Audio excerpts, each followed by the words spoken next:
How about a nice long late game? Welcome back everybody to the Brightworks, where I think today we'll take a look at a match that was played on a map that doesn't usually go as late as this match usually does. So grab a drink and maybe grab some popcorn, grab a snack, grab something to hold on to, because today we're going to be taking a look at a replay that was sent on over at the Discord that apparently goes to the very epic late game. So today, spawning is our blue team leader. It's a Cortex commander that goes by the name of Raiko.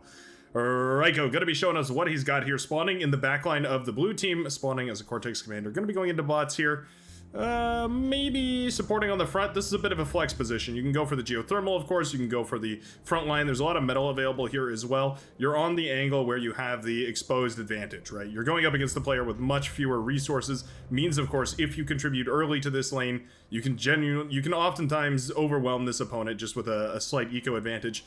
Or if you don't contribute on the front line, it means eventually you can overwhelm them with the T2 advantage. Spawning all the way on the other side of the map, spawning as the red team's commander, it's none other than Jamakis, hailing with 48 open skill, my goodness, and going to be showing us some good old-fashioned Armada gameplay from exactly the same position. Now, I mentioned that Rosetta doesn't usually go the late game, and that's because this map is completely chock full of metal. I mean, every single spot has tons and tons of metal to expand on. Well, every spot except for this one right here that Dave TB is going to be playing in, and that the Tan Commander is going to be playing in. Wow, that's a wonderful name, Solar Commander. We'll call you Solar for now. But anyways, was that the StarCraft 2 Pro? I think there was a StarCraft 2 Pro named Solar. But anyways, yeah, these two positions are definitely the lowest metal in the entire matchup. But it does mean that we get some scrappy gameplay, right? We get some very, very early aggression out of these players as they try and keep their opponent down and try and keep their aggression high. It does mean that right now, though, Dave TB is certainly in a very vulnerable position. Gonna need reinforcements, for instance, from CBSH here, Seabish. Anyway, the purple commander. Ticks across the map already. I username the brown commander here for the red team. It's the lowest open skill commander for the red team, has been put in charge of the 10 metal per second metal spot. This is a risky decision. This is a really, really risky decision. Usually what we see is one of the better players take this top spot. It's a fact of the matter that the more skilled, or maybe fair to say the more experienced players are going to know how to better scale an economy off of such a powerful metal extractor. You can see already up to 14 metal per second right here for the brown commander, who is unable to produce because the commander is standing idle right here. Also, there's a critical energy shortage.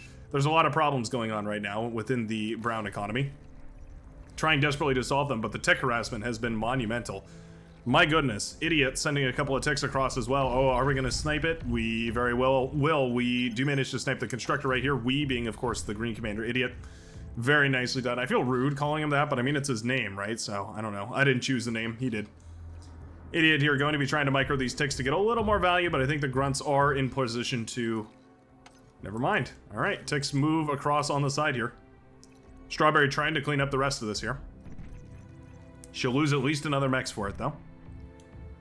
Finally, the grunts get into position and do manage to clean that up. Unfortunate to lose that mechs, but not the end of the world. Of course, you can always send a constructor back to go reclaim that, or the commander, or whatever you want to do. A couple of resbots here to patch things up. This is actually great. Resbot's going to patch up the constructor and the metal extractor, so ultimately no metal lost on that front. It just slows things down ever so slightly. Strawberry going for the geothermal here as well, so going to be going for probably some higher tech units. Yeah, we're going for a metal extractor, or metal storage, pardon me. I have a feeling we're going to be sacking the comm here and going for a T2 pretty quickly. Trying to up to T2 to help out Commander here, who is fighting on the front lines. Hey, you know what? Idiot went very heavy into those ticks, and they are... Our Cortex commanders like to say that the ticks are free, but they really aren't. They do cost a little bit of metal, and that metal does add up over time, especially if they get traded out for free. 130-ish metal available from all these ticks right here.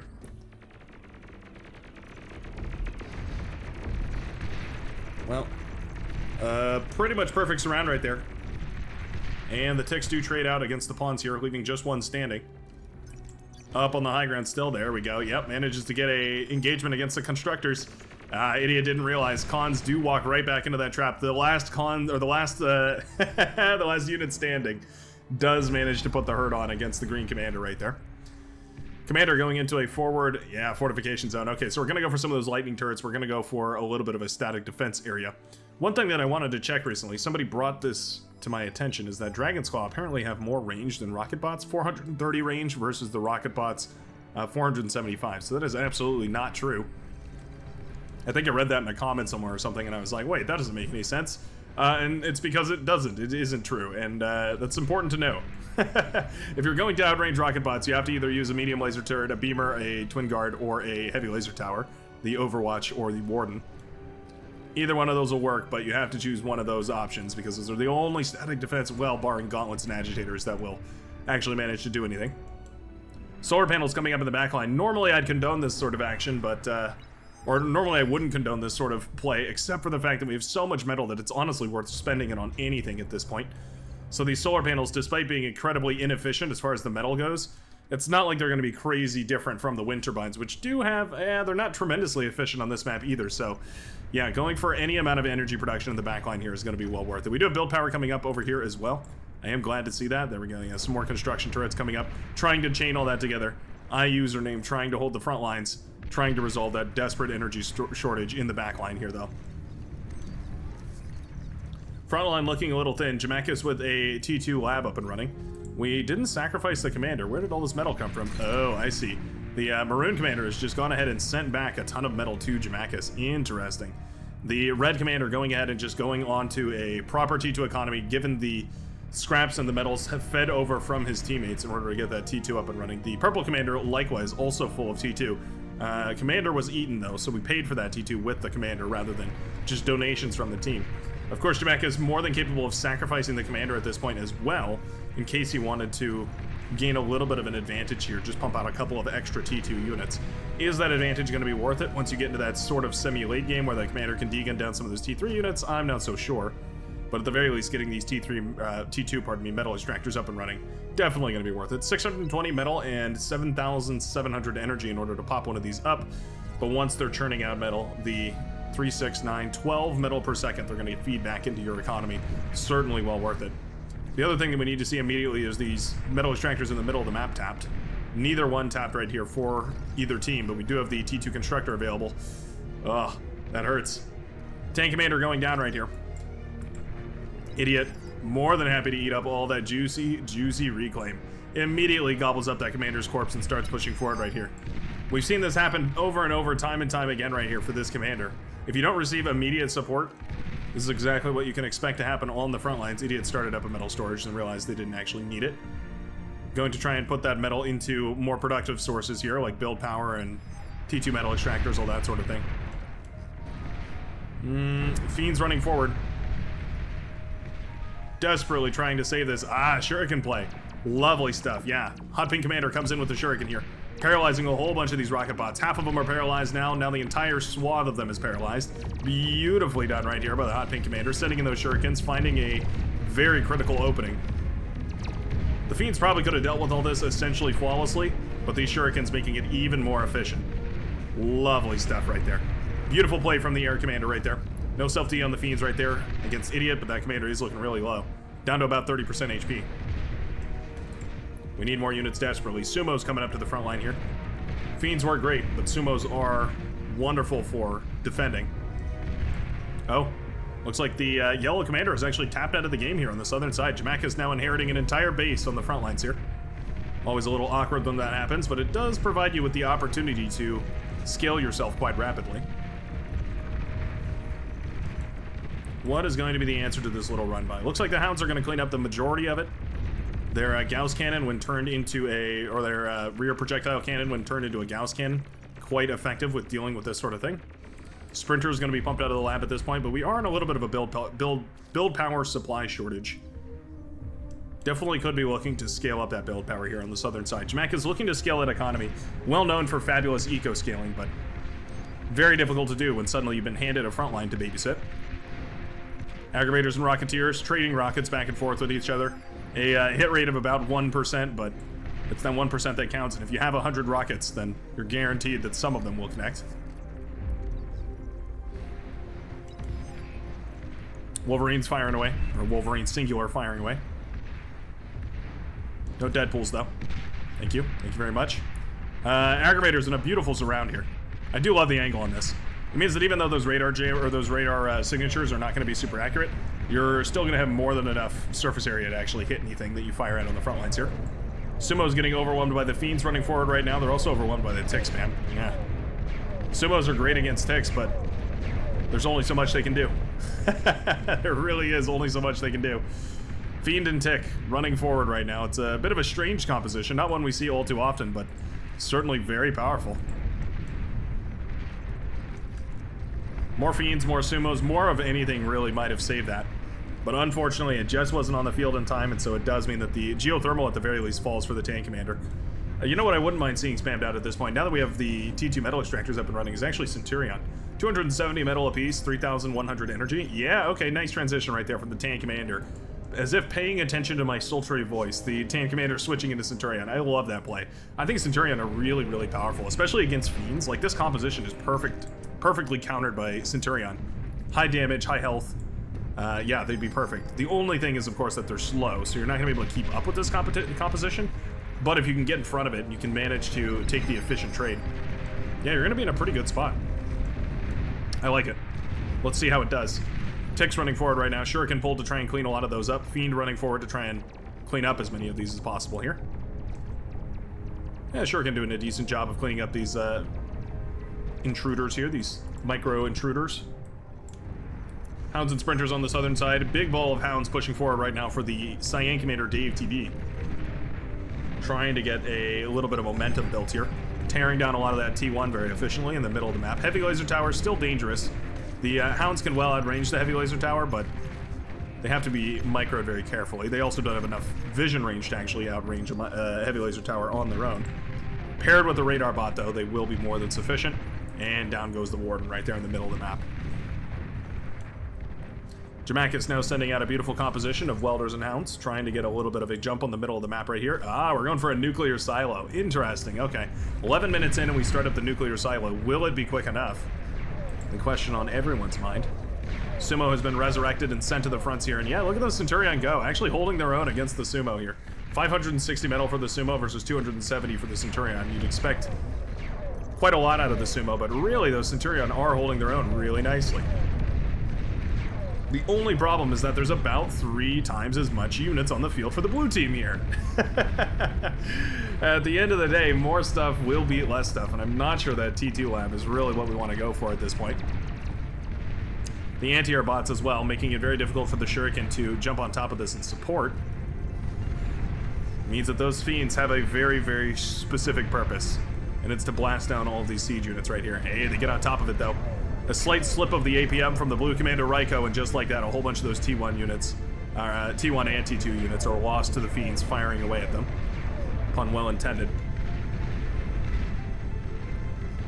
Sumo's still available over here, but at the very least, a lot of those Sheldon did go down. D-gun from Strawberry, who is now reinforcing, moving forward. Mammoth slowly creeping its way forward here as well. Mammoth very frustrating to deal with, especially with the T2 army. Nearly impossible for a for a T1 army. Nearly impossible for a T1 army to deal with a Mammoth, is what I was trying to say. They're slow and they're not very wieldy, but they're damn near unkillable unless you have very specific tools. I'm talking about sharpshooters, I'm talking about starlights, I'm talking about pulsars. It's the kind of thing that Cortex commanders can take advantage of. An improperly positioned or an improperly set up Cortex, or Armada commander will have essentially no tools to deal with a Mammoth if they're caught off guard by it. Oh. Well, okay. The base now being handed over here to Strawberry.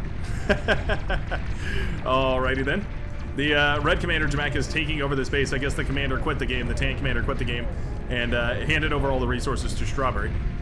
Trying to efficiently micro as much as possible. Strawberry inheriting as much of this base as she can handle. The solar panel's not handed over here, for better or for worse. Wouldn't mind seeing Strawberry eat them up here.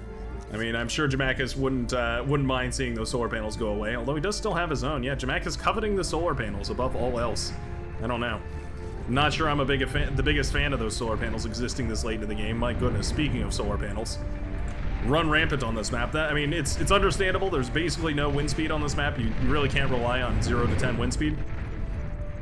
But I certainly wouldn't stick around on T1 solar panels. At the very least, going up to advanced solar panels wouldn't be the worst idea. Man, these Shuriken are finding so much value, paralyzing some more of these units that we're going for a run by right here in the middle of the map. That's Air, Swiss Air. His name is Air, and doing a great job of it. I mean, You know, I guess if you're going to be named air, you may as well play well, and this is exactly what I'm looking for out of a Cortex air player in the early game, using those shuriken to stop critical run-bys that otherwise could kill bases.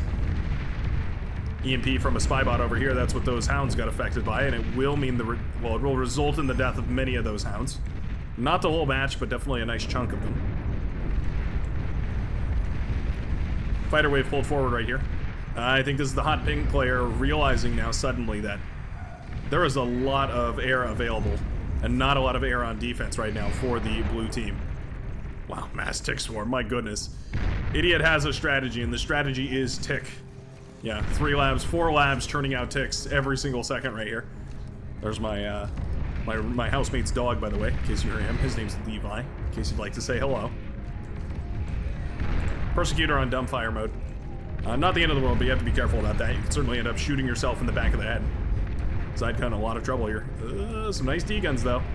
Some very nice D-guns right there. All right, Seafoam Green Commander manages to escape just barely with their life intact. 58% on that commander's HP bar. Fiends rushing forward to blast him down. Zydka's still in trouble. Not out of the doghouse yet. Ooh. Missile accidentally friendly firing the commander. Down to 4% HP is that Seafoam Green Commander. My goodness. T2 now rolling out on the field right here. username trying to get some T2 up and running as well. We've got the fusion reactor coming up. I'm just saying, you've got 4,000 metal worth of... Oh, okay, 3,300 metal worth of T1 solar panels. That's all I'm saying. That's all I'm saying. Lightning tanks being deflected away from the high ground here by the commander's threat. Not really willing to send those in to get them degunned. Instead, trying to send them around the side. Might end up working out well here, though. Shuriken jumping in on it, though. Long as the Shuriken don't bundle up, they should be able to paralyze these tanks, and indeed they do. Lovely stuff. Persecutor Cannon gonna start... Oh, it's a rattlesnake, actually. Gonna start working away at him. Blasting away at whatever is within range. Username in a lot of trouble up here. This northern side, my goodness, the tick swarm is annoying. It's times like these that you really wish you had a couple of Juno missiles in the backline right here. I don't see any available. That nuclear missile... Ah, there it is. I was just thinking, it's about time we see that nuclear missile fired up into the air, and I don't see a blue missile to intercept. Oh, there it is. Nicely done. Yeah, the purple commander with an anti-nuke up in time manages just barely to snipe that nuclear missile out of the air. Very, very nicely done. Oh, a play set up right here from Air, Swiss Air. The hot pink commander says, I'll bomb his anti-nuke. Not a bad idea. We've got the bombers going in. Fighters swarming all over the place, left, right, and center in order to try and pop all this. Oh, Raiko with the cheeky self-D to kill the bombers. What a crazy play right there. The blue commander self-destructs the Geo in order to kill the first wave of bombers to potentially deny any kind of bombing run. What a wild play right there from the blue commander. My goodness.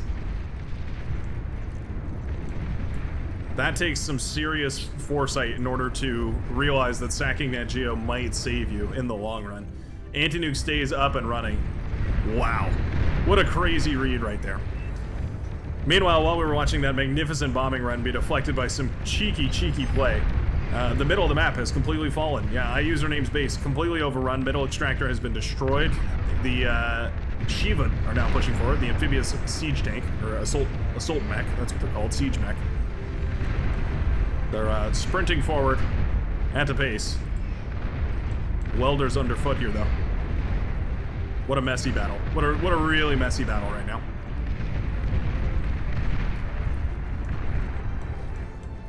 Jamaica's having a wonderful time. A grand old time continuing to scale this economy. We've got the APHIS, we've got the E-converters, we've got all sorts of good stuff being built in the backline here. It's 2 fusions into an APHIS for the economy spiral. Continuing to scale here as well with a whole bunch of E-converters. The closer you ride the amount of E-converters you have to the amount of energy you're producing, the better, obviously, but oftentimes much more convenient to just go ahead and build a bunch of E-converters and then scale up the energy production. I.e. build the cheap thing first and then the expensive thing.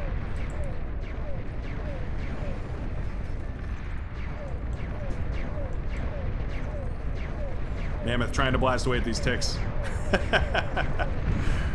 It is one area where the welder does perform quite a bit better, is against these spams of units where their AoE effect can really shine.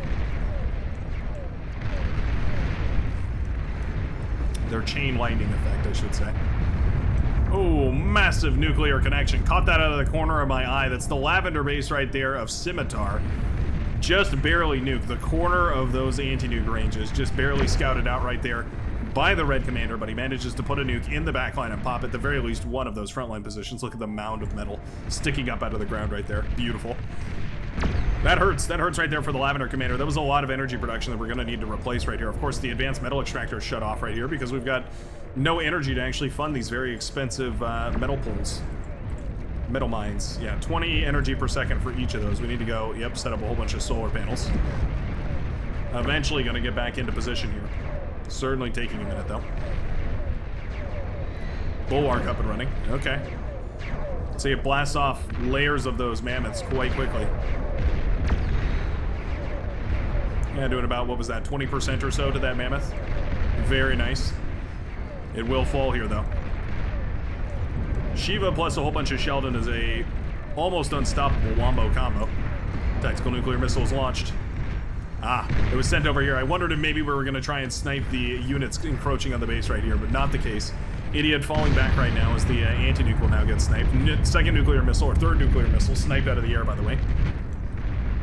It's time for a killer run-by. The swarm of units moving forward right now.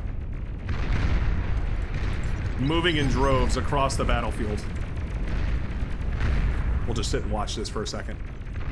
I do love the cinematographics of a army of pawns sprinting forward, guns firing into the sky, trying to shoot down fighters. Advanced Geo is popped, so there's no risk of that taking out this army right here. Juggernaut building in the background right there, and I do see a couple of beamer turrets for defense. Beamer turrets very good against big spams of units, but not ideal, for instance, against big waves of units. Realistically, though, there's not a better static defense. It's just one of the areas that static defense is not good at. Pawns get into the backline. Getting us around on the anti-nuke. Oh, we're gonna get it. Boom goes the anti-nuke. That's huge. Anti-nuke falls right there for the blue commander. And I think Ryko knows that that has sealed the fate. Nuclear missile, not quite charged yet, but just moments away from being able to fire here. We have 55 confirmed kills on this nuclear launcher, and I have a feeling it's about to be a whole hell of a lot more. No anti-nuke ever built in base right here for Idiot. We had the one on the far forward front, but the anti-nuke for the blue commander was doubling as the anti-nuke for the green. It means that this nuclear missile is gonna hit hard.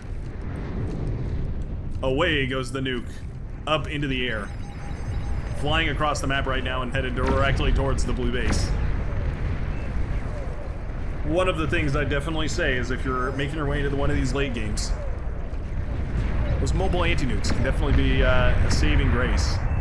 Boom goes the base. Wow. Took everything down with it, too. Those aphises pop and take out the advanced experimental gantry right there, leaving nothing left for the blue commander to rebuild with. We have a single construction turret in the backline, but indeed, Ryko taps out of this game.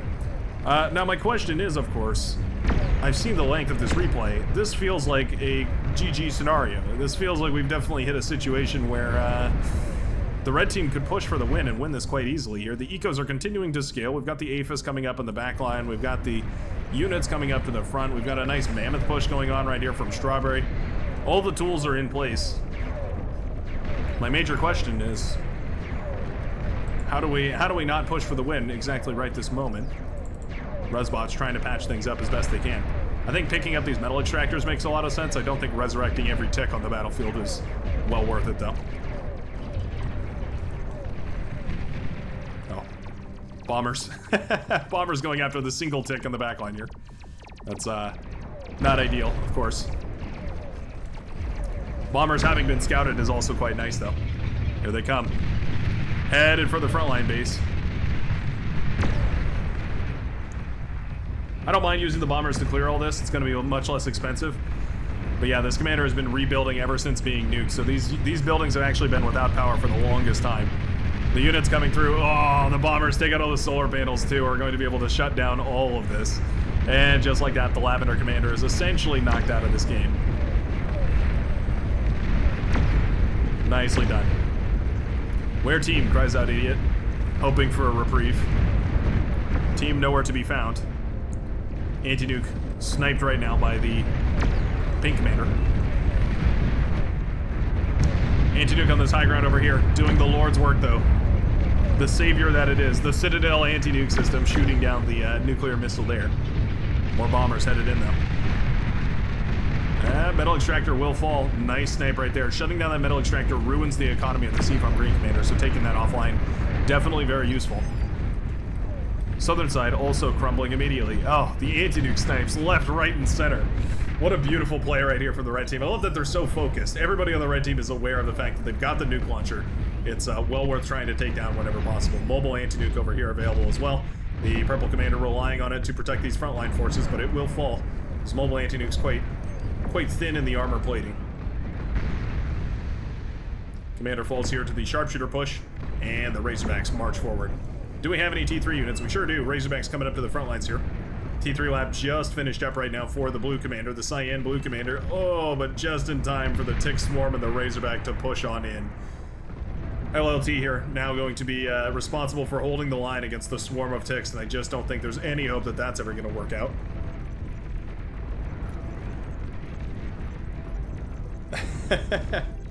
They can't seem to get him. The one hero tick buried in the geothermal. Oh, no way. No way. The one hero tick. Can he do it? Fighting against the construction turrets. My goodness, if these construction turrets just eat the tick, it's done. Oh, no. The damage is so slow that the blue commander hasn't realized. Oh, no. He doesn't know. Razorback blasted down by the sharpshooters here. Oh, this is tragic. Oh, that's so tragic. Boom goes the AGO. Marauder and Razorback might have been able to finish that. Almost certainly would have been able to finish that off, but what a tragedy. What a hero of a tick right there. Managing to blast down that geothermal against all odds. Very, very nicely done. Aphis right here, self-destructed in order to blow apart as many of these units as possible. Razorback's now climbing up the edge of this cliffside here. Trying to protect that geothermal at all costs. Yeah, that AGO is a real risk. Wouldn't mind seeing this turn to a prude just so that we might have a slightly better chance of defending ourselves. Yeah, you know what? Razorback's leaking through. We do have a Gremlin stealth tank making its way across as well. Not bad. Marauder being harassed down by the gunships up here is quite nice. Razorback also quite good for dealing with Marauder, of course, so not the end of the world. A couple of roughnecks out here as well. The gunships, the T2 Armada gunships. My goodness, what a tear these Razorbacks have gone on the northern side, though. Username in a little bit of trouble here. Yeah, retreating the commander all of a sudden. Oh, unfortunate. The commander walks right in front of the laser beam right there of the Razorback. I think maybe would have been able to get a D-gun if it just pivoted and turned towards the Razorback, but not the case, and so indeed, that Razorback does end up taking down that middle mechs once again. Lightning tanks in the backline. Well, okay, we're headed directly towards an even game once more. The red team, the blue team leading with a metal advantage for the longest time here. The red team leading with a crazy positional advantage, though, pushed all the way to the front like that. Razorbacks being sent out all the time.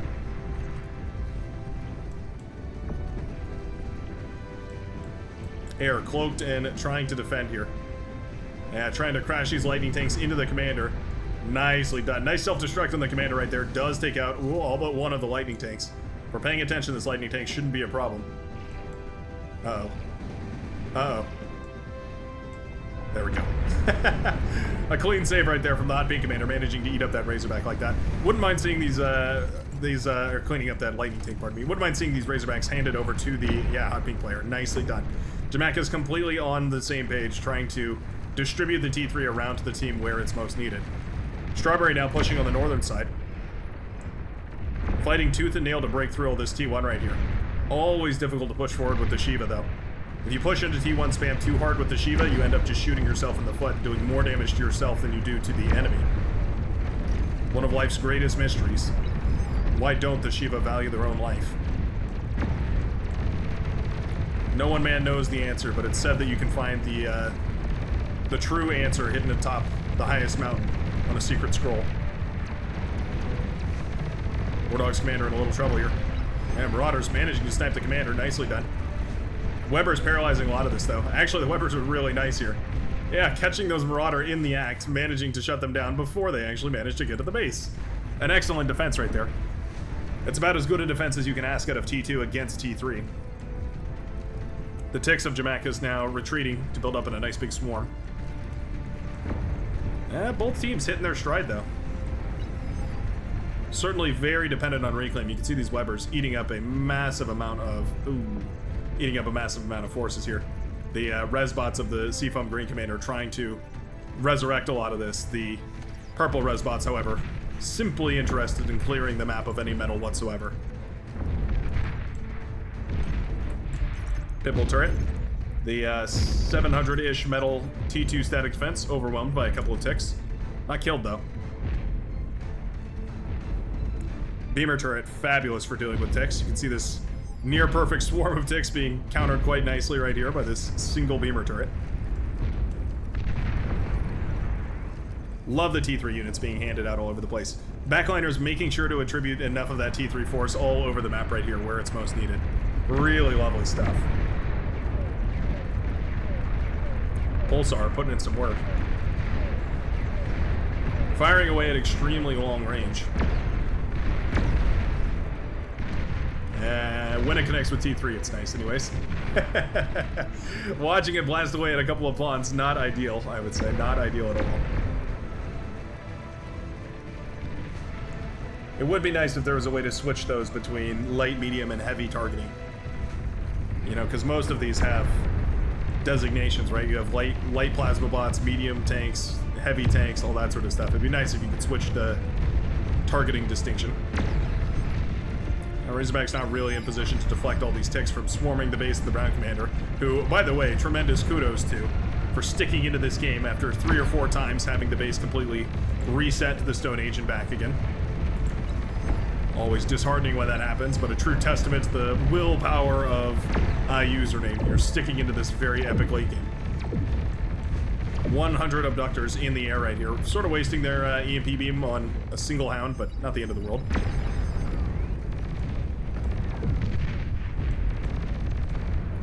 Ticks continually finding use all over the map here.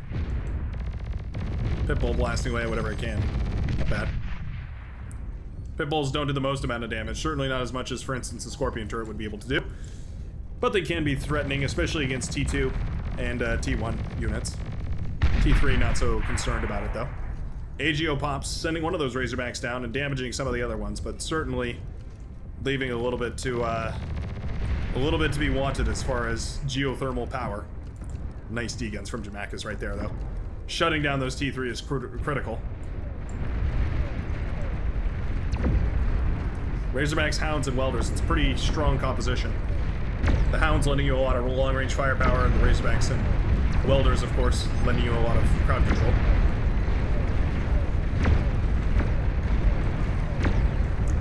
Juno missiles connecting all over the place and shutting down a lot of what these labs are producing. The ticks, the radars, and the radar jammers all going down right now.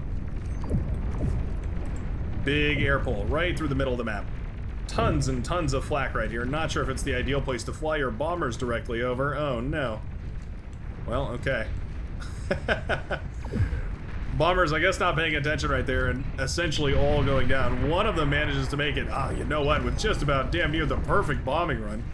Almost manages to kill every one of those fusion reactors. 1%, 8%, and 22% on, respectively, those fusion reactors. Pops the energy converters and chain reacts into the build power. For a single bomber making it through, that was probably the best bombing run you ever could have hoped for. Abductors in the air now paralyzing this T3 composition, T2, T3 composition that's firing away. You do have a Manticore here trying to shut these down as best it can, but there's only so much you can do. Those are heavy transports. They do quite a good job of staying alive in spite of T1 and T2 anti-air firepower. Nuclear missiles launched. No anti-nukes intercepted. Where are we putting the nuke down? Okay. An interesting target, but at the very least you do shut down those metal extractors, which is quite nice. Is it worth reminding your opponent that you have a nuclear launcher, though? I don't know. I'm not so sure.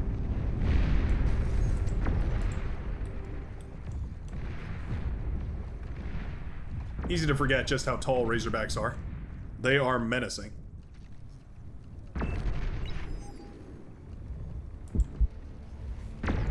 Shuriken are pulled.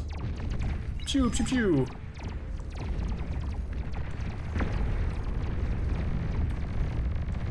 Razorbacks to try and clean it up. Not bad, though. I would say that Shuriken Bolt definitely paralyzed enough of that army to make the trade efficient. Just need to make sure that these Razorbacks are engaging the T2 and not the T3. And I think you're in a pretty solid position. Oh, the demon push, though. Demons flanking from the northern side right here do manage to jump on top of a lot of these Razorbacks. Nicely done right there. One of the demons does fall, but 3 of them remain standing. 2 or 3 of those Razorbacks fell as well. Not bad right there. If we can manage to send just a couple of Resbots out to resurrect or reclaim any of that wreckage, I think that was probably an overall positive trade for any of these commanders. Shuriken trying to put a band-aid on these ticks running forward right now. Maybe a gunship or 2 wouldn't be the worst idea, just to try and shut this down. Air. I don't think air is going to save you here. I really think you need to figure out how to resolve this.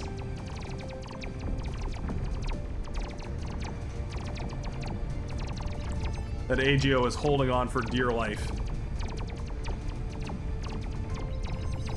There we go. Construction turrets finally dismantling these ticks here.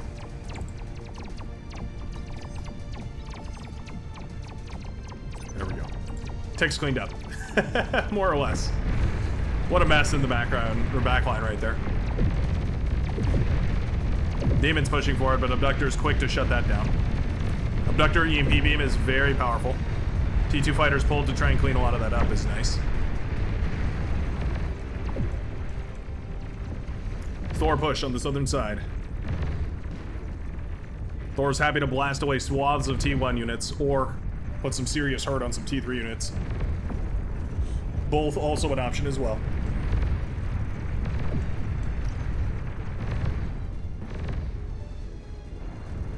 It does often come down to who manages to make more Thors in a Thor v Thor battle. They snowball pretty hard as a high single burst damage unit.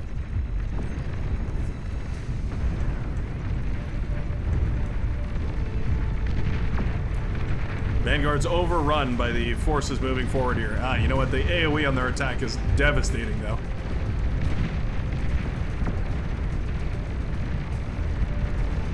Mass Razorback moving forward. Heavy tanks pushing outwards as well. And we're looking to shut down that mech. We do manage to pop the mechs right here, the Seafoam Green Commander. Nicely done. Zypko loses that 40 metal per second, which does hurt a little bit here. Yeah, 4, 8, 12, about a third of the economy goes down right there. Not bad. Razorbacks keen to jump on top of this, though. Anti-nuke can certainly be targeted. If we go for the anti-nuke, then of course you can try and send some nuclear bombers here, but popping the advanced fusion reactor booms the base. Chain reacting into the Green Commander Wardog 225 space as well here. And it's time to go for the throat. I think these Razorbacks have the potential to win it all. It only is a matter of targeting down the right buildings at the right time. AGO stays, or A Fusion stays up and running just barely. Air player in a lot of trouble. Oh, but the demons and the bombers are here, or the dragons and the bombers, pardon me. Sounds like a good band name. Oh, Razorback finds the backline, but just not enough DPS to kill it. Oh, that was so close. So very, very close. The red team smells victory. They smell blood in the water and they want to reach out and attain it. But every push so far has been met with extreme resistance. Resbot's now picking up as much in the middle of the map as they can. Wouldn't mind seeing these reclaiming here. We are looking at a whopping 20,000 metal between all this and the middle of the map. Certainly worth trying to get at least a portion of. Nuclear missile is launched. Where are we putting it? Did we EMP this? Nope. Anti-nuke shoots it down, keeping the blue team safe from the nuclear harassment of the red player right here. More and more APHIS coming online. The APHIS addict himself, Jamakis, trying to continually scale the economy, as one does, going into more and more air on the front lines. The spam of T1 forces reinforcing the Terminator tanks moving forward, those good old-fashioned Thors. Difficult to find value for Thors, difficult to find value for pawns if they're not being used to support T3 in the late game, because of course they can be shut down so easily. Oh, nuclear bomb directly across the map. Not managing to connect with ult too much, though. Speeding up the game here to get to the point where either one of these teams decides to pull the trigger. Nuclear missile sent across the map, and it's something that the red team hasn't had to deal with a whole lot, is actually nuclear harassment. They've been sending a lot of nukes, But you can actually see there's a lot of big holes in their nuclear field right here. Yeah, the pink commander, for instance, both the pink commanders exposed to nuclear harassment. The maroon commander also significantly exposed. Oh, no, never mind. We do have an anti-nuke somewhere in here. I just saw the white circle.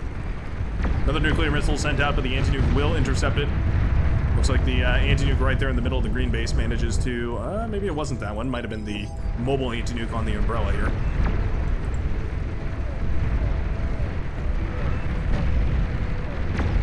Prude coming up on the high ground right here. I think it probably makes sense, considering there's a juggernaut about 20 feet in front of it.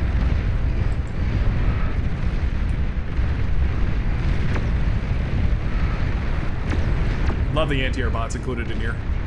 Really the only thing that make this even a little bit viable to keep this juggernaut over here.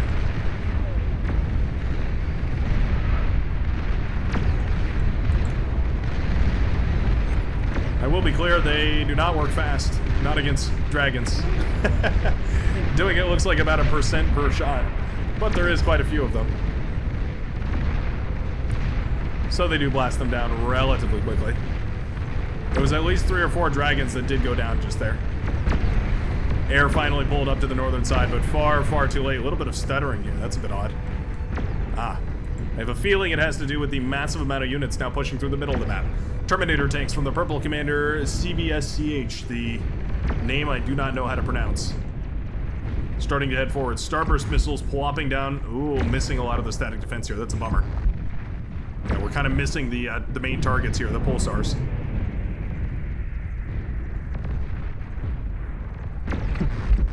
Oh. Way too many Starburst missiles where we didn't need them right there, but it's alright. Better than nothing. Why are these tanks standing still? I'm very curious why those tanks decided it was time to stand still. I think if they had continued pushing forward, they could have found some serious value. Maybe even gotten into the base of the maroon commander here. A non-X twitch. Not the case, though. Razorbacks and Dragons holding the line.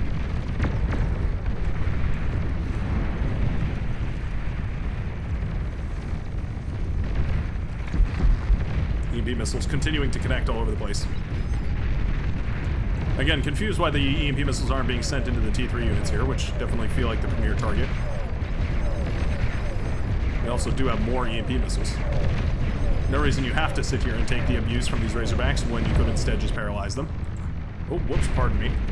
Didn't mean to pull us away from this action-packed adventure here. Yeah, there we go. EMP missiles connecting with the Razorbacks, finally. Already too late, though, as the Thor does go down. My goodness, 1, 2, 3, 4, 5, 6 Thors already down in the middle of the map right now. Anti-nuke catches the next nuke that was sent out of the launcher right here by Jamakis. Appreciate that we're continually trying to find value out of it. Oh, and there is a little bit of value over here. Not sure why the nuke fields go away when I zoom in. It's kind of annoying. But you can see right here on the map, this little corner over on the side is still nukeable, but it could chain react into the build power, into the E-converters, all that stuff. Very, very, very sneaky. Could definitely sneak a nuke back there.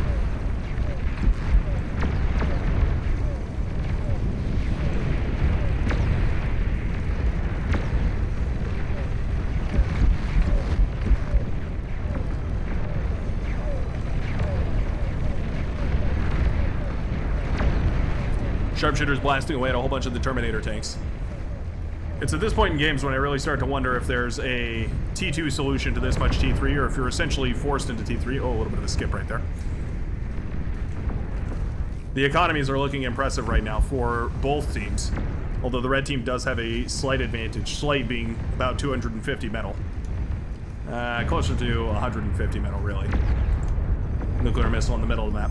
Not connecting with all too much here. Terminator tanks moving on the southern side as well.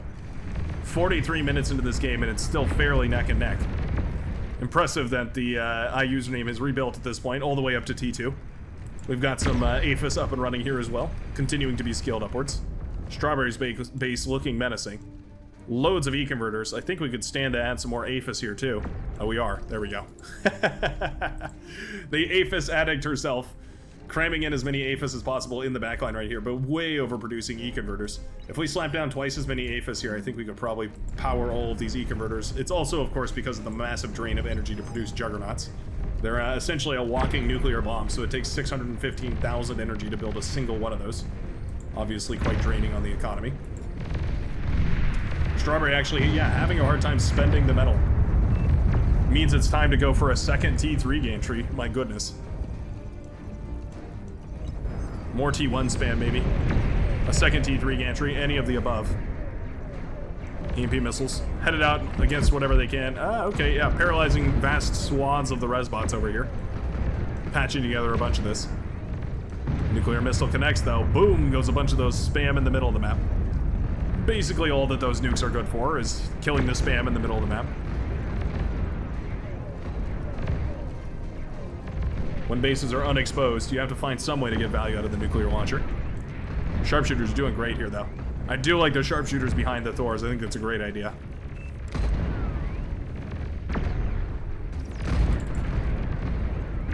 Resbot's trying to resurrect as many of these as possible. Thor's very snowbally in that regard. Air Force of the Red Commander clashing against the Air Force of the Purple. Anti-air tower's still up and running right now. My goodness, I'm actually having skipping issues. Haven't had those in a good while. Need to go check my computer's memory or something. Oh, right over the AA turrets, though. Just like that, bombers fall out of the sky. Nice defense right there from the Red Commander and the Hot Pink Commander. Both sending fighters down to try and assist the defense. We do have quite a lot of dragons available right here from Godly Kree. Looks like a whopping grand total of 10 dragons. Not bad. Also got quite a slew of bombers available as well. I feel like now might be the opportunity. While the air forces are slightly thinned out from that attack, maybe going for the dragon push wouldn't be the worst idea. Still, though, it feels like the blue team is fairly far behind on the T3 stage. At the very least, our purple commander, Seabish, is well on the T3 game. The green commander also building into T3, but a little bit behind on the eco. Yeah, we don't really have as many E-converters or as many APHIS here.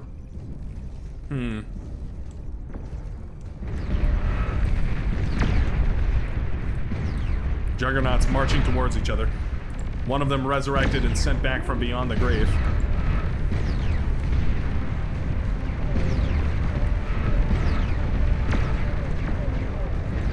It's a good old-fashioned Resbot duel.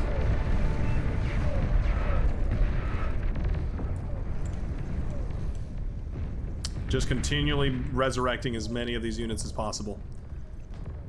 I really don't mind it, but it does definitely feel like if you're going to go for mass resurrection like this, you probably want to be aggressive so that you're constantly forcing the enemy back.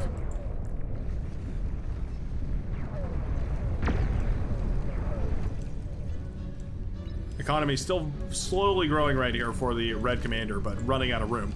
We need to start up another build power sector and some more units, all sorts of new stuff. I wonder if we couldn't go for some nuclear bombers. Nuclear bomber is another great option for dealing with Thors. One of the few things that can counter Thors relatively efficiently. Speak of the devil. Nuclear bombers out from Idiot, who manages to drop them directly on top of the Juggernaut over here. Similar use case, right? Big single heavy target unit demands big single heavy target damage.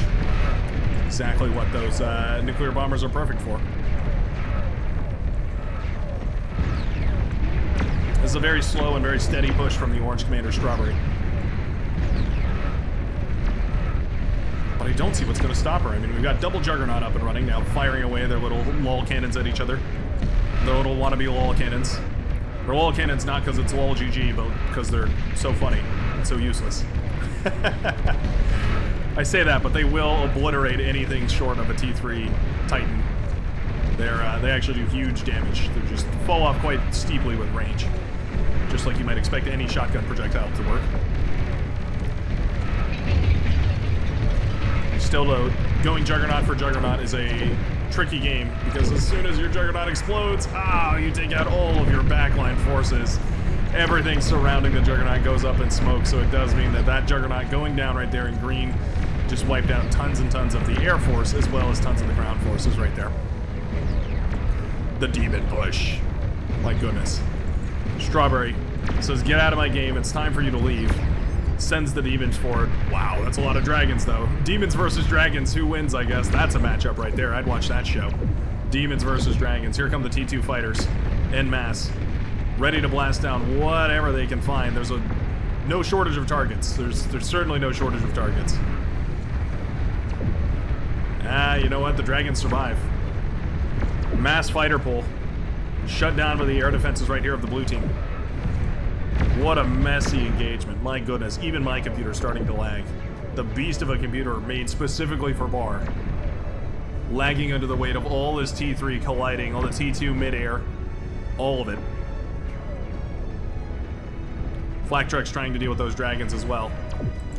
Dragons laugh in the face of flak trucks. A Centurion push, finding some value here. I know there's an entire T3 late game epic, you know, super match going on over there, but Centurions, ladies and gentlemen, Centurions. It's important to take a moment to appreciate the little things in life, like your Centurions. Realistically, though, these flak trucks are providing immense value. Shooting down the fighters, contributing to the defensive wall of the blue team, means that the future bombing runs, the future aggression is going to be that much easier to maintain. Juggernaut up on the high ground, holding firm.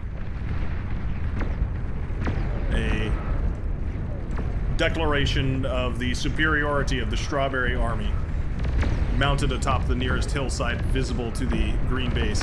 Wouldn't even mind a further investment into Pulsar. We've got quite a few of them up and running, and even more wouldn't be the worst thing in the world. More Pulsars means more pain for Juggernauts pushing too far forward. What a clash over on this southern side.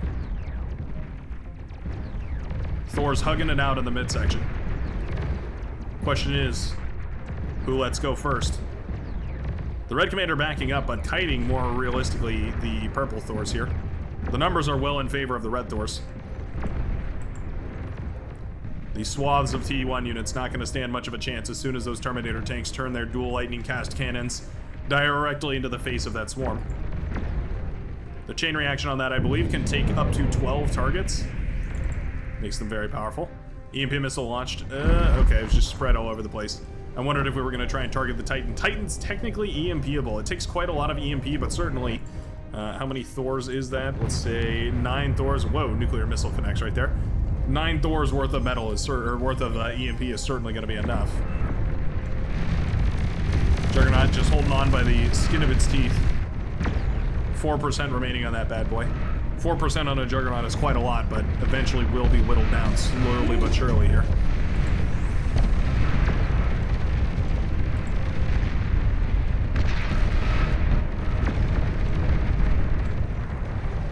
Juggernaut goes boom, laying right next to the corpse of its brethren. Big spam of grunts coming out now. Okay, interesting. I'm not sure where these grunts ended up coming from. Oh, nice nuclear missile right there. Wiping out swarms and swarms of T1 units.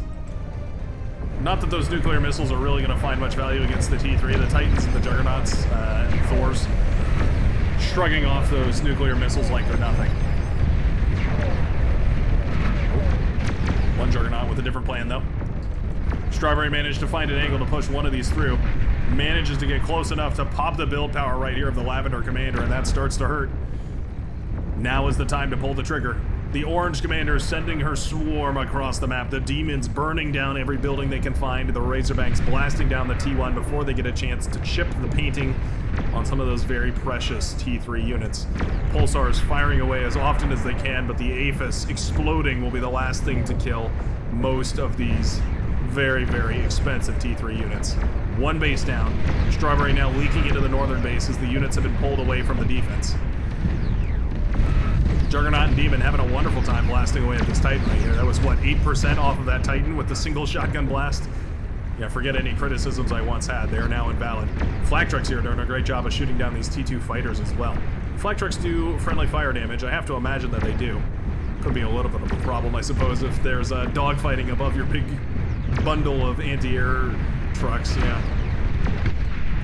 Oh, bomber sneaking around the northern side. Beautifully done right there by the Hot Pink Commander. Taking the lull in production in order to sneak a couple of bombers through. Wow, and just like that, the red team manages to collapse the northern side and convince the blue team it's time to head on out of their game. Thors on the southern side, hard to say whether they'd win against these Titans, but certainly if the EMP missiles connected, they had an opportunity to. I think this game eventually was inevitably in the hands of the red team. Strawberry Offensive, managing to crack the code, break through the lines, and eventually close out this match in a beautiful, beautiful back and forth. Thanks a ton for watching. I know it was a bit of a long one, but it means the world to me. And if you did enjoy, please consider hitting that like button. It definitely helps me out. I know it seems like a lot to add it to your to-do list or your to-watch list or whatever, but you can always hit the dislike button as well if you want to support me and you don't want it added to any lists. I know it seems weird, it feels wrong, but I promise you it helps the video all the same. Anyways, sure hope you have a great rest of your day, and I will see you in the very next game of Beyond All Reason. Peace out, everybody.